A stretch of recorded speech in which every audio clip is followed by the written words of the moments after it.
They say a man that doesn't know where he's coming from cannot know where he is or where he or she wants to go. I have been a great student of your father. Father admired him and read lots of books too. My conclusion is quite simple. Our problem is colonization, yes. We all are speaking in English, Portuguese, French. And I had a conversation already this afternoon. These languages make us even fight each other when we are even right. If I say this is white, somebody will find a reason why to say, no, it's not white, it's blah, blah, blah, blah. Because these languages make us fight. Colonization makes us fight amongst each other. We do not appreciate 500 years of slavery. We don't appreciate the Trans-Sahara slave trade, the Atlantic slave trade. And because there is no footage of this history, even when we read it, it's not like the Jew story. There's footage of that war. Immediately, automatically, you have to sympathize with the Jews.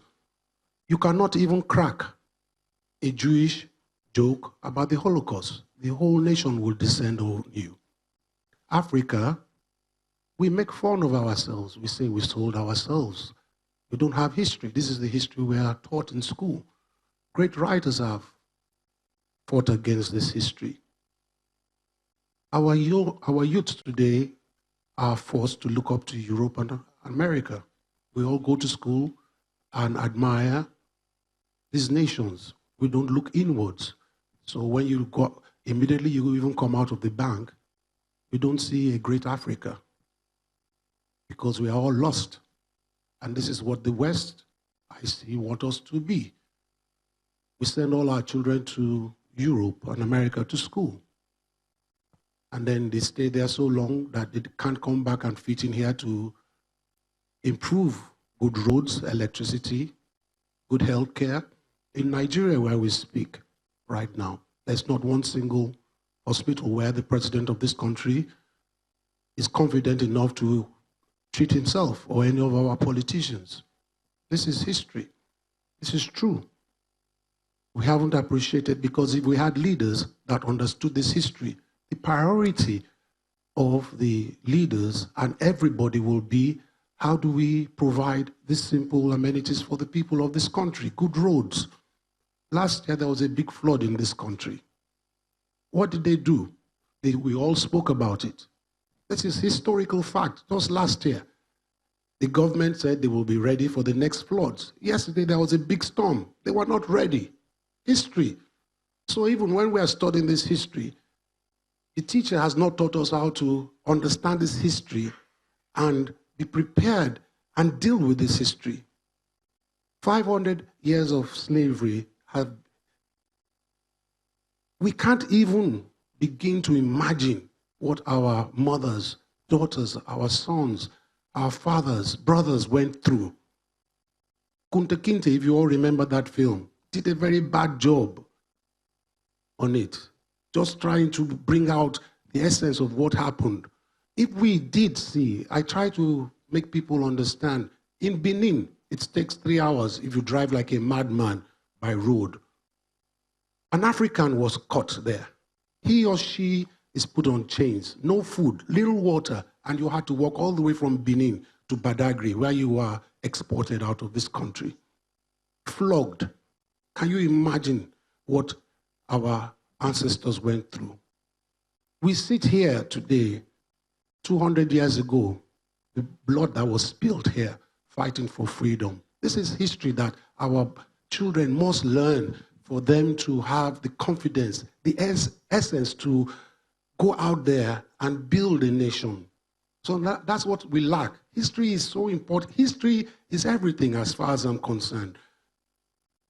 If I did not know Dr. Kwame Nkrumah, I probably would not even care. I would just play my music and sing stupid songs. If my father didn't talk about history, probably I wouldn't care. So to answer your question, history is most important. We need everybody, all our young children, boys and girls, to understand. Again, when we talk about feminism, where we're talking about women's rights, this wasn't an African thing.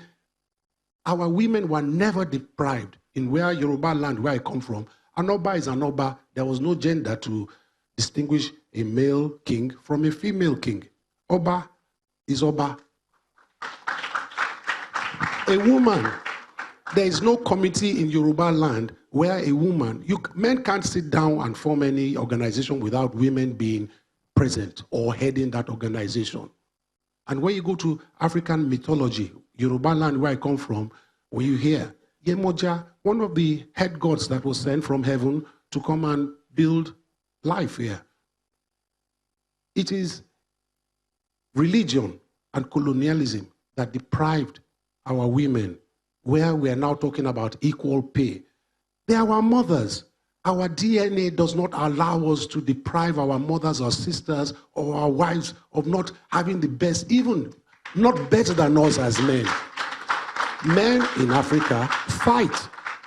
Our fight as African men was to better our African mothers. As a son of a great legend, my father, I was upset. My father mistreated my mother. I was very unhappy. And it will be my vow as a young man not to treat my wife like that, or my daughters must not be mistreated. I want my daughters to sit down anywhere and have equal pay, equal opportunity anywhere there. This is an African thing. It was religion. It is the religious books that say he. Nothing there about she. History. It is colonialism in the class that separates the male and makes the male more powerful than and deprives the girls in school. This was all brought by colonialism. So history is most important. And I cannot but, yes, I do see we have come a long way. We still have a very long way to go. We sit here, we're talking about Africa Day, and I have to say, you're all in European clothes. I'm so happy to see you. I was checking you out, sir. Thank you, sir. I was checking you out that, can you be, and you bring people like us here, you say African Day, and you're all in suit and tie. You see, sir, we still have such a long way to go. How can you be telling us to come and celebrate Africa and you're all in your suits and tie? This is colonialism, what my father sang about. History. Thank you. I think if you were to be in the bank on a Friday, on actual Africa, you will be astonished at the way that the UBA will turn out in fact, they will do Africa proud. But Professor Soyinka, if I can turn to you, because Femi Kuti has spoken very eloquently about the damage that has been done by our past history. And I wonder whether, as we look at our past history, whether we should be mining it for the things that uplift us. I'm a student of history. I just love history generally. And so I always, whenever I look at the countries that we look up to today, and I think about some of their history, I think, well, I don't see much different between them maybe 50, 100 years ago and Africa today. But I wonder, is there anything good for us to find in African history that we can use to inspire ourselves with? Thank you very much. And again, I want to join the others in saluting you for bringing us together on such a day, symbolic, but also challenging. And with your permission, I would like to commence by wishing a very present, even though absent individual, a happy birthday. A maker of history, because as Femi said just now, We make history all the time, and it's we who must decide just what kind of history we're making. And the person I have in mind, her name is Leah Sharibu, who's a prisoner of conscience, imprisoned by Boko Haram from Dapchi village. She joins hundreds of other people who have been deprived of their liberty by these fundamentalist lunatic fringe of a decent and honorable religion. As many of us today also have fallen victim to one kind of fundamentalism or the other. Anybody who has a chance of passing a message to her, I would like her to know that she was celebrated in Washington quite recently. We noted her birthday. There was an event there. I was present. And a few days later, also in Turin, in Italy, where a poem, an ode, was launched in her name. We do not allow ourselves to forget her and others as well. History is a burden very often. That is why many people avoid it. They don't like to recall history. You brought us together here, and immediately I cite a number of people who evoke a whole panoply of history, both negative and positive. Yes, I'm afraid so. There she is by my side, the daughter of Nkrumah, and that is one kind of history.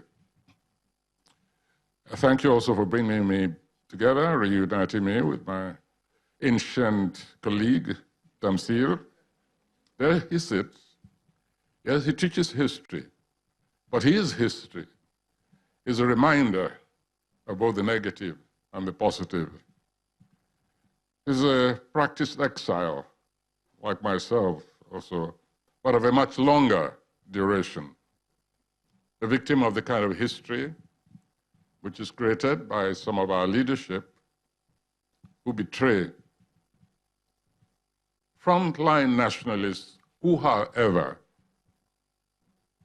decide to write themselves into a very different kind of history. And so an intellectual, creative individual, he spent most of his years in exile. But then he was received and protected and allowed to flourish, to contribute to our intellectual heritage by yet another leader. That's the nature of history. And that is why I believe that those who expunge such a discipline from our schools, I think they decide to be taken out of history altogether. You can imagine my shock some years ago when I returned from one of my stretches outside, and I discovered purely by accident that history had been taken out of the curriculum of our schools. I couldn't believe it. I was in Lagos at the time. I remember asking Governor Fashola, I said, is it true in your schools, your governor, is it true that you don't teach history here? And he said, no, what happened was that at the central level, at the federal level, some minister decided at one stage or the other that this nation did not need history, or that it was impossible to teach history, or that it was difficult, or that books were not available, or teachers were not available. Some garbage like that. And this fellow was a minister in this country. So a lot of crime is committed against our upbringing, our advance. A lot of crime is done to our children. And it's unconscionable that these things happen and we allow them to go on for so long. And so our children grow up truncated, completely, intellectually truncated. A huge part of their brain is unused. An analytical part is unused because certain facts are not available to them. because they do not even know where their existence begins. I won't say much more than that, because each time I think about it, honestly, I want to go look for that minister and strangle him. Or her. I have no idea who she was. Perhaps say that history is said to have been reintroduced as a subject into Nigerian schools, into the Nigerian school curriculum. And I suppose that the follow-on question from that is that can we agree on, does it matter whether or not we agree on what history it is that we're teaching? Well, I don't believe in exclusion, but we begin with our own history. There's no question. I mean, home is where to begin. How can we even begin to cope with modern phenomena if we do not know the ancient phenomena of our existence? How we came to be as a people, how we came to be as communities. If, as Femi was pointing out, if we do not understand that we have been trading one another, we've been trading our own people for centuries, how can we cope with modern slavery? Because very often we try to forget, as I said at the beginning, to forget that we also contributed to the negative part of our history. Yes, absolutely, we must condemn and continue to contest those who deprived us of liberty, of freedom, of economic confidence, of cultural, we even try to distort our own history. But let's never forget that we also have been part of our own damnation. It's still going on all around. I ask, for instance, I spoke earlier of the treachery of our own leaders. I glance southwards towards East Africa, and what do I find there? There's another musician being persecuted at the moment, Bob Wine, simply because he wants to challenge the status quo. I must ask Museveni, what kind of history do you want to write yourself into? You who began as a liberation force, but an untenable history. But today, he's repeating the same errors all over again. Here we have in Fela there a tradition, the product of a tradition, of a history, beginning with this particular line, beginning with the Funmilayo Ransome Kuti, the famous beret. A struggle of women like her have been taken up by their science, Fela, Femi, Sheun. That line of history continues. Funmilayo Kuti trained people like Salawa Gambo. She was one of her pupils. She returned to the north. I think she was jailed at least 30 times in her life. That was a student of history. But she made her own history over there, even through that persecution. And so we ask our leaders today, Yahaya Jammeh, for instance, he took the concerted efforts of peer leaders to go and yank him off his stool, but he still wanted to make trouble. Next door neighbor, what history is going on now? This is 2019, and a small country like Benin is rioting simply because it cannot get a simple business like election right. I'm not going to talk of Nigeria. I would like to enjoy the rest of today, myself. But next door, there it is. And we don't know if it's going to spill over, because it's not over yet. By contrast, again, because I tend not to be negative today, by contrast, you look towards Rwanda, after a horrendous history. Look at the strides which have been made, reconciliation. Even issues like corruption have been tackled in unique ways in Rwanda. Look at Ethiopia. Ethiopia, there's a new regimen, a new history being written there right now. You have a president who traveled out, brought back the opposition, who closed down a notorious prison, infamous for the tortures that went on there, who traveled out and brought one of the leaders of the opposition that made her